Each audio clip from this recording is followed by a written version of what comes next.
Hi అండి. ఈరోజు నేను వినాయక చవితి స్పెషల్ వినాయకుడికి ఎంతో ఇష్టమైన పూర్ణ కుడుములు చేస్తాం మేము.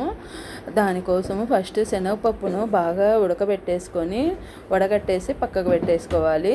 తర్వాత మనము బెల్లము కూడా ఎంత శనగపప్పు తీసుకున్నామో అంత కొలుచుకొని బాగా దంచి పెట్టుకొని మనము శనగపప్పును బెల్లంను కలిపేసి గ్రైండింగ్ వేయాలి. దాంట్లో కొంచెం నెయ్యి కూడా వేసేస్తే కొంచెం గట్టి పడుతుంది, టేస్ట్ బాగుంటుంది అనేసి నెయ్యి వేస్తానన్నమాట.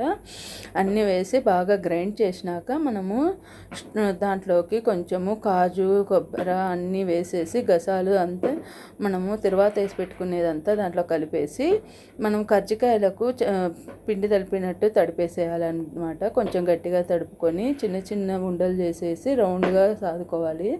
దాంట్లోకి మనము పూర్ణంను ఫిట్ చేసేసి మనం కజ్జికాయలాగా కాల్చేసుకున్నాము అంటే ఎంతో టేస్టీ అయిన పూర్ణ కుడుములు అనేది బాగుంటుందండి. ఈ వినాయక చవితికి మేము స్పెషల్గా చేసుకుంటాము. టేస్టీ పూర్ణ కుడుములు అనేది రెడీ. సబ్స్క్రైబ్ చేయండి.